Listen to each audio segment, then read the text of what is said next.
नमस्कार, खबरों का पंचनामा देख रहे हैं आप। मैं हूं आपके साथ पूजा। हम लेकर आए हैं देश और दुनिया की 5 बड़ी खबरें, जिसपे चर्चा के लिए मेरे साथ स्टूडियो में मौजूद हैं कैपिटल टीवी के editor in chief doctor Manish Kumar. Doctor साहब, बहुत बहुत स्वागत है आपका। धन्यवाद। सबसे पहले नजर हेडलाइंस पर। 2 दिन के दौरे पर मॉरिशस पहुंचे पीएम मोदी। एयरपोर्ट पर पीएम के स्वागत के लिए आए सभी 34 मंत्री। ठेठ बिहारी स्टाइल में हुआ भव्य स्वागत। कई समझौतों पर होंगे हस्ताक्षर। साथ ही कल राष्ट्रीय समारोह में चीफ गेस्ट बनेंगे मोदी। बहुत कह लिया इंडिया, भारत कहना शुरू करो, बोले आरएसएस के दत्तात्रेय घोष। बोले बयान पर मचा जमकर घमासान। कांग्रेस सीपीआई ने किया विरोध। संसद के बजट सत्र में सरकार और विपक्ष के बीच नोकझोंक जारी। आज अमेरिकी टैरिफ मुद्दे पर विपक्ष का जोरदार हंगामा। विपक्ष ने पीएम मोदी से मांगा जवाब। छत्तीसगढ़ शराब घोटाले मामले में बड़ा एक्शन। पूर्व सीएम भूपेश बघेल के बेटे चैतन्य बघेल को ईडी ने भेजा समन। 15 मार्च को पूछताछ के लिए बुलाया। पाकिस्तान में ट्रेन हाईजैक, 500 लोग ट्रेन में सवार। बलूच आर्मी ने दे डाली धमकी, कहा एक्शन लिया तो सब मारे जाएंगे। खबरों की शुरुआत में सबसे पहले बात पीएम मोदी के मॉरिशस दौरे की। प्रधानमंत्री नरेंद्र मोदी 2 दिन के मॉरिशस दौरे पर हैं। वो आज सुबह मॉरिशस पहुंचे। पीएम मॉरिशस के प्रधानमंत्री नवीन चंद्र राम गुलाम के न्योते पर इस यात्रा पर गए हैं। पीएम 12 मार्च को मॉरिशस के राष्ट्रीय दिवस समारोह में मुख्य अतिथि होंगे। पीएम मोदी दोनों देशों के बीच दोस्ती को और मजबूत करेंगे और सहयोग के नए आयाम स्थापित करेंगे। खबरों के मुताबिक इस विजिट में पीएम मोदी दोनों देशों के आर्थिक और सुरक्षा संबंधों को आगे बढ़ाने के लिए कई समझौते पर हस्ताक्षर करेंगे। पीएम जब मॉरिशस एयरपोर्ट पहुंचे तो उनका स्वागत करने के लिए वहां की पूरी कैबिनेट यानी सभी 34 मंत्री मौजूद थे। 200 विशिष्ट अतिथियों ने स्वागत किया। एयरपोर्ट पर भारी संख्या में लोग जुटे थे जो मोदी मोदी के नारे लगा रहे थे। मोदी के स्वागत में मॉरिशस की महिलाओं ने पारंपरिक बिहारी गीत गवई गाया। इस तरह पीएम मोदी का मॉरिशस में गर्मजोशी और सम्मान के साथ अभूतपूर्व स्वागत किया गया और आगे के लिए भी तैयारी जबरदस्त है। आज पीएम मॉरिशस के राष्ट्रपति धर्म गोकुल से भी मुलाकात की है। पीएम ने राष्ट्रपति धर्म और उनकी पत्नी को गिफ्ट भी दिया। आज पीएम मोदी ने शिव सागर राम गुलाम बॉटनिकल गार्डन में बेल का पौधा भी लगाया है। जबरदस्त वेलकम, वो भी बिहारी स्टाइल में किया गया पीएम मोदी का। गजब जलवा है प्रधानमंत्री मोदी का। मॉरिशस पैसिफिक ओशन में एक मिनी इंडिया है। मिनी इंडिया कहने का मतलब ये है कि वहाँ हिंदुस्तानी मूल के लोग ज़्यादा हैं, वहाँ भारतीय मूल के लोग ज़्यादा हैं। और ये लोग कौन हैं? ये गिरमिटिया मजदूरों के द्वारा बसाया गया ये आइलैंड है। अब एक अलग देश बना हुआ है। और जिस हिसाब से प्रधानमंत्री मोदी को आप ये समझिए कि कई सारे कैपिटल टीवी के दर्शक जो वहां से फोन भी करते हैं, कमेंट भी करते हैं, वो लोग कैपिटल टीवी को भी लगातार देखते हैं। क्या स्वागत हुआ। और वहां पे यूपी और बिहार के लोग ज़्यादा संख्या में हैं। बाकायदा भोजपुरी वहां पे अच्छे खासे संख्या में बोली जाती है। तो आप देखिए कि प्रधानमंत्री मोदी किस तरीके से हिंदुस्तान का, भारत का नाम चारों तरफ रोशन कर रहे हैं। पूरी की पूरी कैबिनेट, इस तरह का स्वागत कहीं होता है? छोटे छोटे देशों में तो कई बार आपने देखा होगा कि किस तरीके से राष्ट्रपति प्रधानमंत्री मोदी के पैर छूने के लिए आगे बढ़ जाते हैं। तो ये सारी चीजों को देख के ऐसा लगता है कि भारत का पूरी दुनिया में परचम लहरा ही नहीं रहा, बल्कि दमखम के साथ पूरी दुनिया को उसकी महानता का एहसास दिला रहा है। अब बात भारत पर सियासी महाभारत की। आरएसएस महासचिव दत्तात्रेय घोष बोले ने इंडिया की जगह भारत नाम करने की मांग की है। आरएसएस महासचिव ने कहा है कि असली नाम भारत तो फिर इंडिया क्यों कहा जाए। उन्होंने ये भी कहा कि जब G20 समिट के दौरान राष्ट्रपति भवन के निमंत्रण पत्र और 26 जनवरी के प्रधानमंत्री के निमंत्रण पत्र में भी इंग्लिश में रिपब्लिक ऑफ भारत लिखा गया, क्या ये किसी दूसरे देश में मुमकिन है? हम constitution of India, reserve bank of India क्यों कहते हैं? हैं, ये सवाल उठाया जाना चाहिए। अब दत्तात्रेय होस बोले कि इंडिया को भारत कहने के बयान पर घमासान मच गया है। विपक्षी पार्टियों ने कड़ी आपत्ति जताई है। कांग्रेस और सीपीआई ने हमला बोला है।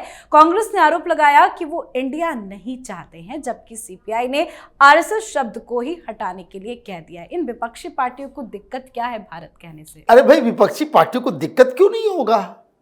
क्योंकि ये कम्युनिस्ट पार्टी ऑफ इंडिया है, ये इंडियन नेशनल कांग्रेस है, इसमें भारतीयता तो है नहीं। ये लोग तो विदेशी अंग्रेजी गुलामी मानसिकता से ग्रसित हैं, संविधान लेकर के ढूंढते रहते हैं, घूमते रहते हैं सारे लोग। आजकल राहुल गांधी तो क्या लिखा हुआ है, पहली पंक्ति में क्या लिखा हुआ है? India that is Bharat. मतलब कि भारत है, लेकिन सारी दुनिया उसको इंडिया इंडिया करती है। तो कोई बात, ये इंडिया क्या है? ये इंडिया दैट इज दरअसल भारत है। तो भारत नाम बोलने में क्या शर्मिंदगी है? इसलिए क्योंकि इसमें अंग्रेजियत नहीं झलकती। अजीब कहानी है। हर चीज भारत है, भारतीय है, लेकिन आपने क्या किया? ये अंग्रेजों के द्वारा जो मानसिक दास्ता गुलामी हम लोगों के दिमाग में डाल दिया गया है, तो हम उसको ही लेकर के चलते हैं। ये कोई पहली बार नहीं है, पूरी दुनिया में नाम बदला गया। जो कॉलोनाइजर्स ने नाम रखा, उसको हमने लोगों ने अलग अलग देश में बदला। अब जैसे ये क्या बोलेंगे, इन लोगों ने विरोध किया, मैड्रास का नाम चेंज करके चेन्नई क्यों रखा गया? क्योंकि वो उसका ओरिजिनल नाम था। मद्रास जो है वो अंग्रेजों ने रखा था। बॉम्बे ये किसने रखा था? ये अंग्रेजों ने रखा था। आपने मुंबई किया ना, क्यों किया? बैंगलोर आपने बेंगलुरु क्यों किया? आपने त्रिवेंद्रपुरम क्यों किया? क्योंकि ये उसका ओरिजिनल नाम है, कोई उससे फर्क नहीं। यहां तो संविधान कह रहा है कि इंडिया दैट इज भारत। तो भारत के नाम पे कोई कहता है कि भाई भारत का इस्तेमाल करना चाहिए, तो उसमें कौन सा प्रॉब्लम है? आपको कोई भी सही बात समझ में नहीं आती। पूरी दुनिया अपनी आइडेंटिटी को असर्ट करने के लिए तरह तरह के काम कर रही है। हम अपनी आइडेंटिटी को ही नष्ट करने में जुटे हुए हैं, और ये विपक्षी पार्टियां ये इसमें सबसे आगे चल रही हैं।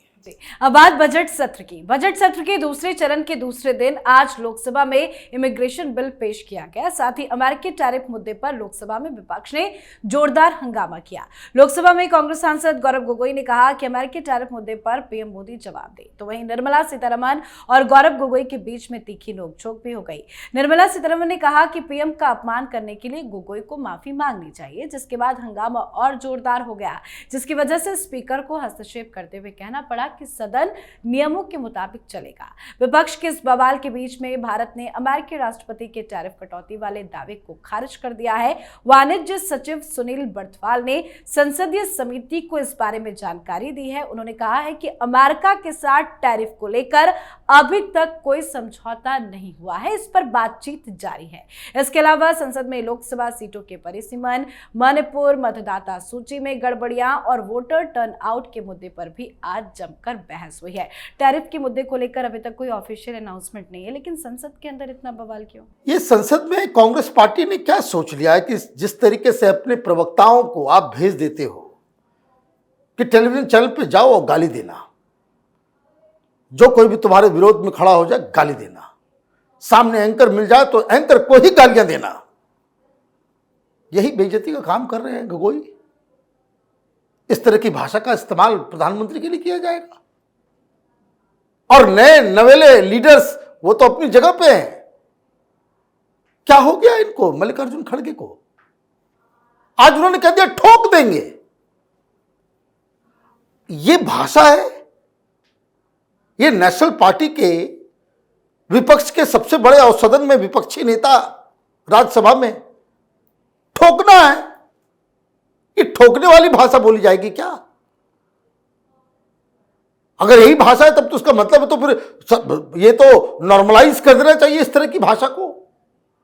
कांग्रेस पार्टी के पास कोई सब्सटेंस नहीं है।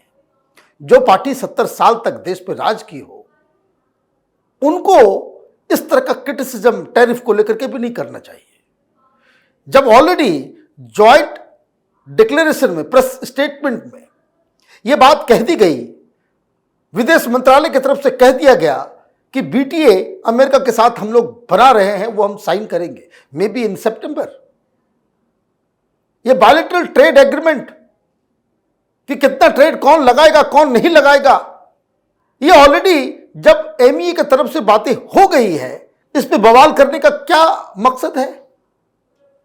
आप जो कहते हैं सस्ती लोकप्रियता, लोगों को गुमराह, भाई अमेरिका के सामने झुक गए मोदी, बस यही साबित करना है। अरे भाई बीटीए तैयार होने दो, एग्रीमेंट आ जाए, एग्रीमेंट के बाद फिर आपको सवाल जवाब किया जाएगा। ऐसे तो जब कांग्रेस पार्टी की सरकार थी, किस तरह से मनमोहन सिंह सरेंडर किया करते थे, ये पूरी दुनिया जानती है। तो मुझे लग रहा है कि विपक्ष न एकजुट हो पा रहा है, ना ही उनके पास उस तरह के मुद्दे हैं जिससे वो सरकार को घेर सके। जी, अब बात छत्तीसगढ़ शराब घोटाले की। छत्तीसगढ़ के शराब घोटाले मामले में ईडी का एक्शन जबरदस्त जारी है।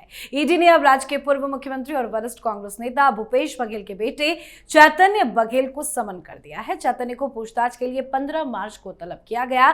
चैतन्य को रायपुर ईडी दफ्तर में पेश होना होगा। चैतन्य पर अब गिरफ्तारी की तलवार लटक रही है। तो वहीं कल ईडी ने भूपेश बघेल और उनके बेटे चैतन्य बघेल से करीब 11 घंटे तक पूछताछ की थी। छापेमारी के बाद जब अधिकारी दस्तावेज और कैश काउंटिंग मशीन लेकर बाहर निकले तो कांग्रेस कार्यकर्ताओं के उग्र समूह ने उनके वाहनों को घेर लिया। ईडी अधिकारियों पर हमले करने की कोशिश की गई, जिस मामले को लेकर बड़ा एक्शन लेते हुए 20 से ज्यादा कांग्रेस कार्यकर्ताओं के खिलाफ एफआईआर दर्ज कर दी गई है। क्या छत्तीसगढ़ शराब घोटाले के मामले में चैतन्य बघेल गिरफ्तार होंगे? बिल्कुल गिरफ्तार होंगे, और उन्होंने ऐसा काम करवा दिया कि जिससे गिरफ्तारी जो है बिल्कुल सही लग रही है। पूछताछ के लिए बुलाया गया, गिरफ्तार कर लिया जाएगा। कहा जाएगा भाई कस्टोडियल पूछताछ करेंगे, क्योंकि ये आदमी जब पूछने के लिए जाते हैं, इन्वेस्टिगेशन के लिए जाते हैं, सर्चेस के लिए इनके प्रीमाइस में जाते हैं, तो ये तो गुंडे छोड़ देता है। ये देखिए एफआईआर है, जज के सामने तो ये कहा जाएगा कि भाई ईडी अधिकारियों को डराने धमकाने का काम किया जाता है, उसके कार को फोड़ा जाता है, शीशे तोड़े जाते हैं, लोग जो है आकर के घेर लेते हैं। ऐसे में कैसे जांच होगी? तो एक तो आपने गलती कर दी, दूसरी चीज डर तो लग ही रहा होगा। इसी तरह का केस केजरीवाल के ऊपर, इसी तरह का केस मनीष सिसोदिया के ऊपर, नप गए, जेल जाना पड़ा। जेल इसलिए जाना पड़ रहा है कि जो सबूत मिले हैं, और 33 लाख रुपए कैश मिल गए हैं। भाई 33 लाख रुपए कैश क्या कर रहा था घर में? कहां से जवाब दोगे भाई? इतने रुपए का जवाब नहीं मिल पाता। फिर जो सबूत मिल रहे हैं कि आपने पैरेलल व्यवस्था बना दी थी, है ना? सैया भय कोतवाल तो फिर डर काहे का। पिताजी मुख्यमंत्री हैं तो हम तो एक पैरेलल सिस्टम लगा सकते हैं। कोई कह रहा है 2000, कोई कह रहा है 5000 करोड़। 5000 करोड़ का नुकसान दिलवा दिया 2 साल में। ये पैसा कहाँ गया?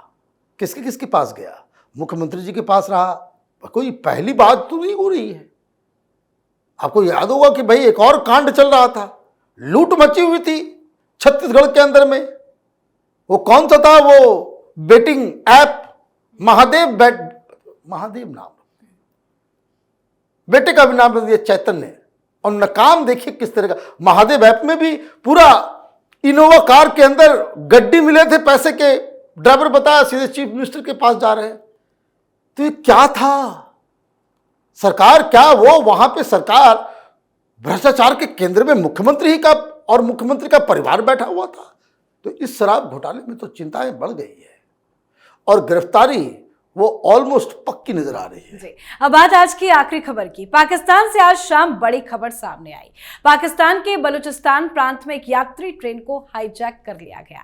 इस ट्रेन में करीब 500 यात्री सवार हैं। बलूचिस्तान के अलगावादी गुट बीएलए ने एक बयान जारी कर ट्रेन पर कब्जा करने का दावा किया है। जिस ट्रेन को हाईजैक किया गया है उस ट्रेन का नाम जफर एक्सप्रेस है, जिसकी शुरुआत 1998 में की गई थी। ये ट्रेन क्वेटा से चलकर पेशावर तक जाती है। रोज की तरह ये ट्रेन आज क्वेटा से खुली, लेकिन जैसे ही बोलन पहुंची उसे हाईजैक कर लिया गया। बीएलए के मुताबिक एक सुरंग के पास उसके लड़ाकों ने ट्रैक को ब्लास्ट कर उड़ा दिया, जिसके कारण ट्रेन के ड्राइवर को गाड़ी रोकनी पड़ गई। ट्रेन जैसे ही सुरंग में रुकी उसे बलोन के लड़ाकों ने हाईजैक कर लिया। इस हाईजैक को लेकर बहुत सारी थ्योरी आ रही है। क्या है पूरी कहानी? देखिए, पूरी कहानी तो बड़ी ही संगीन नजर आ रही है। इस घटना के ठीक 24-25 घंटे पहले अमेरिका की तरफ से एक वार्निंग दी गई। अमेरिका के एम्बेसी, अमेरिकन सिटीजन्स को आगाह किया गया कि पाकिस्तान के अंदर गृह युद्ध जैसे हालात बन गए, आप सतर्क हो जाएं। और यह घटना घट जाती है। यह इतिहास में पहली बार ऐसा हुआ है। भाई, आपने एरोप्लेन के हाईजैक की कहानी सुनी, तो पाकिस्तान तो निराला देश है, वो कुछ न कुछ तो निराला करेगा ही। कहानी क्या है इसकी? गाड़ी क्वेटा से पेशावर जा रही है। वैसे उसके अंदर 500 लोग थे, 450 को बंधक बना के रखा गया है। 50 बच्चे और महिलाओं को और बलूचियों को वहां से निकाल दिया गया। बताया जा रहा है कि 100 से ज्यादा आईएसआई के एजेंट्स और आर्मी पर्सनेल है उसके ऊपर सवार। अब इन्होंने, आपने बताया किस तरह, और जो जगह है ये बोलन पास, ये चारों तरफ से वो रेगिस्तान है, कोई आ नहीं सकता, ट्रेन तक पहुंच नहीं सकता। अगर घेराबंदी हो जाए तो ट्रेन तक कोई मिलिट्री ऑपरेशन भी नहीं हो सकता। और बहुत ही प्लान के साथ ये काम किया गया है। बताया जा रहा है कि खबर ये आई कि कुछ ट्रेन से आर्मी मूव कर रही है, तो 6 लोगों को मार दिया, 6 आर्मी ऑफिसर्स को मार दिया। कहा कि भाई कोई एक्शन हुआ और आर्मी की तरफ से कोई भी जितने ऑपरेशंस चल रहे हैं, तो जैसे जैसे वो बढ़ता जाएगा, यहां कटनी छटनी होता जाएगा। सिविलियंस है, सिविलियंस कौन है? ढूंढ ढूंढ के वो पंजाबी। यही ट्विस्ट है, मामला यहीं पे प्रॉब्लमेटिक है कि पंजाबियों को पकड़ लिया और बलूचियों को, अफगानियों को ट्रेन से बाहर निकाल दिया गया। तो ये क्या हो गया? गृह युद्ध तो हो ही गया। 48 घंटे पहले जो कहा गया, क्योंकि अब इधर बवाल मचेगा, इधर भी बवाल मचेगा। बहुत सारे बलूची उधर रहते हैं, कराची में रहते हैं, बहुत सारे बलूची लाहौर में रहते हैं, इस्लामाबाद में होते हैं। तो ये एक बहुत ही विस्फोटक स्थिति पैदा हो गई है। यह ऑपरेशन बीएलए ने किया है, जो बलूचिस्तान को अलग देश बनाना चाहते हैं। तो अभी देखिए, अभी तो खबर छन छन के आ ही रही है। मामला ये हो गया कि जनरली पेशावर से कोयटा बलूचिस्तान में, पेशावर इधर, तो पेशावर से जब आर्मी मूव करती है तब तो चाक चौबंद व्यवस्था होती है। और जब ड्यूटी पूरा करके ये लोग, जिनका ट्रांसफर हो जाता है, वो क्वेटा से वो पेशावर जा रहे थे, तो थोड़ा रिलैक्स मूड में थे।